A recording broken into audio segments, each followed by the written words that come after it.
So I'll start easy with you. Thank you for your time and stuff and everything. I know you got a busy schedule and everything, but we'll start with a simple thing. You know, you played for Knight. You played for Coach Knight from '96 to 2000. Just tell me who Bob Knight was to you. Wow, I mean, he was a lot to me. Like I've said it a lot here in the last 2 weeks. Like I committed to play in Indiana for him when I was 17 years old, and you know, like a lot of people say, hey, it changed my life, but it literally changed the course of my life. You know, choosing to play for him. He was the guy that kind of urged me into this profession of coaching.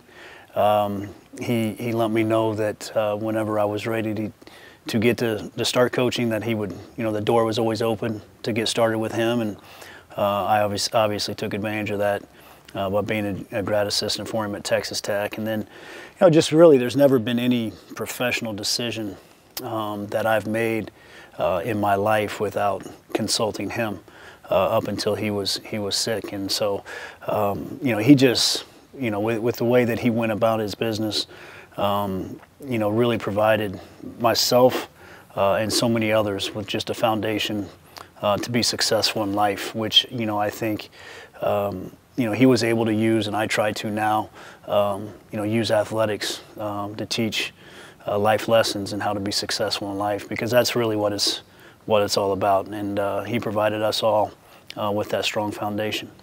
On the touchback, you said you committed to play for him when you were 17. You know, you were Mr. Indiana basketball. You played for Jasper High School and stuff. What was it like just going elaborate a little bit more on that, just going straight to play for the Hoosiers up in Bloomington, just up the road? Yeah, it was a great experience. You know, at that time, recruiting was very different. It was much more regionalized.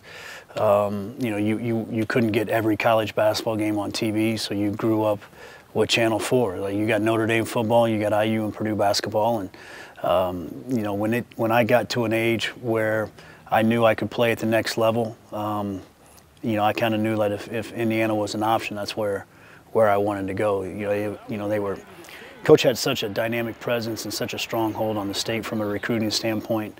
You know, if he wanted you, that's kind of where you went. And you know, I fell right in with that. And then, you know, the experience to play for him, like, you know, you know, I've also said this, like all of us in our positions, you know, try to demand the best of the people around us, whether not just your players, but your staff, you know, your administrators, everybody that has their hand in your program. You're always trying to raise their level and demand their best. And Coach was obviously no different, but where he was different, he was able to get it.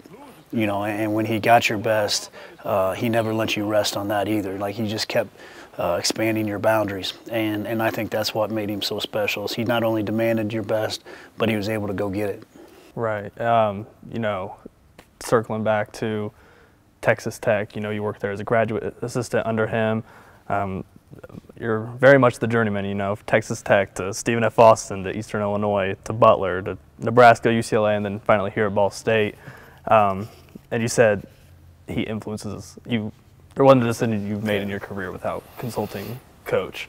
From a coaching standpoint for yourself, how much, I wouldn't say compare, but how much do you relate to Coach Knight and his Well, I think style? a lot of things go back. You know, I try to take things from everybody that I've worked for. I've worked for some unbelievable people. I've been very lucky from that standpoint.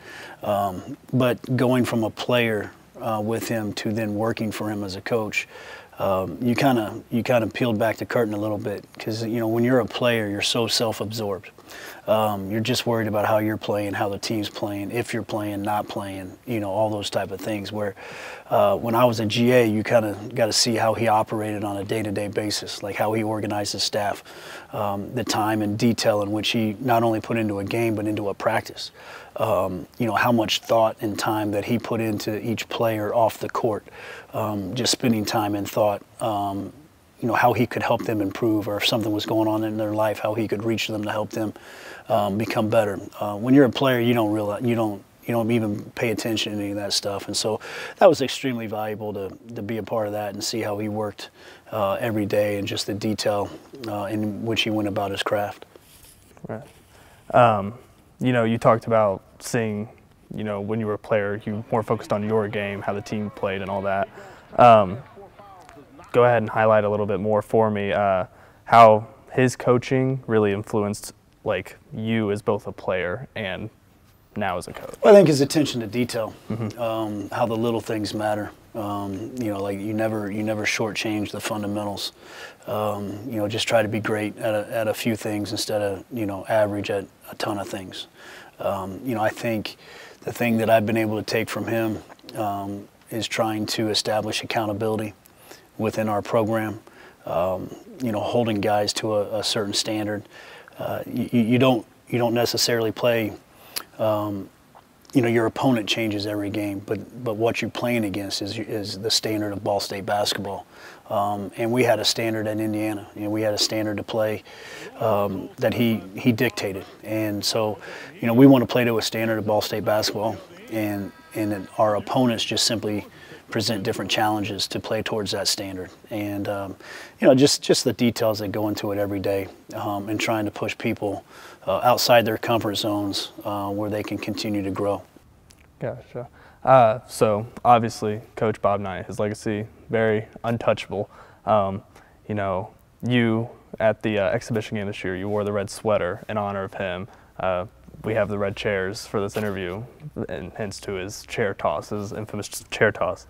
I know it's hard to follow a big legacy like his and stuff, but do you plan on maybe idolizing that a little bit more in your future coaching career? What I would like to do is I hope that the players that have that I get the opportunity to coach, if they feel about me even remotely the way that I feel about Coach Knight, then I've done a pretty good job. If the players that I get to coach and that come through our program live a life of success that all his players are, then I've done a pretty good job. I think that's the thing that I look to. Like, obviously, the wins, the championships, those things you strive for and you chase. But what you're really trying to do is provide, guys an opportunity to be successful at life. And whenever I'm done coaching, whenever that is, if I can look back and see that the players that I got to interact with on a daily basis are living successful lives like all his are, then I've done a pretty good job. I know it's not the best thing to answer, but just curious, like when and where and how did you find out about Coach Knight's passing? Yeah, I was actually I was sitting at the women's exhibition game, and I got a text message, which we all knew this moment was coming, and so but you're never fully prepared for it when it hits, and so I was glad that I got a text message before open up social media, and then it was off, but it hit you. We were getting ready to play an exhibition game the next day, so we had our film study and nightly the meeting the night before the game that we always have in about 45 minutes. So I knew I had to kind of get my stuff together to go ahead and get our team through that film and get ready to play an exhibition game. And but no, there's a lot of things hit you, and then your phone starts blowing up from all teammates and friends and different things. So, and just a lot of different memories of playing for him and what he meant to not just myself, but all the other guys that had an opportunity to play for him. And then, even bigger than that, what he meant to this state, the state of Indiana, and then just college basketball. Like, he was a giant, in this game, and what he's meant to so many people and how he's impacted so many coaches, players in the game of basketball throughout his life. Just curious, do you have a specific memory or story or anything that when someone says Coach Knight, that's what you think of? No, I think the thing that has stood out to me lately, since his passing was, because I've told the story of how he got me into coaching, just that conversation that we had in the coach's locker room in Assembly Hall. And it was kind of the first time that I articulated to him my desire to coach, which he had urged me into in previous conversations, and then the private conversation that we had there about what it was going to take, things that were important, and then that's kind of when he let me know that when I was ready to be done playing, because I didn't at that time. There was about a month left in my senior season. I couldn't imagine myself not playing basketball anymore in about 4 to 6 weeks. and I had to get some things out of my system, which he encouraged me to do, and always let me know that the door to coach would always be open with him if that's what I wanted to do.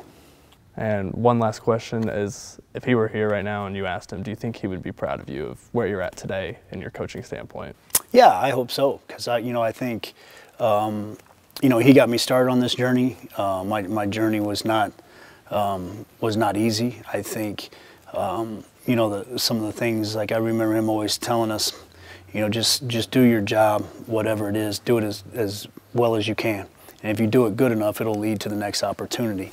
And throughout my career, like I've chased different jobs. I never got those jobs. The jobs, my moves have always been things that have kind of come my way because of doing my job well. And I think that's one thing that stood out, that he tried to teach. And I also believe, we try to run a program the right way here. We don't cut corners. We're about the right things. And I think he would just be proud of, me having this position, coaching a university here back in the state of Indiana where I grew up, where basketball is important. I think he would enjoy the way that our teams try to play. We try to be tough, we try to be competitive, we try to play hard, which is all things that he stressed, and I'm sure he would be proud, and I would be disappointed, and if he wasn't, I would work my ass off to try to make him feel that way. Cool. Is there anything else you'd like to add at all? No, that's good, boys. Appreciate it. Yeah, thank you. Thank you again. Thanks, man.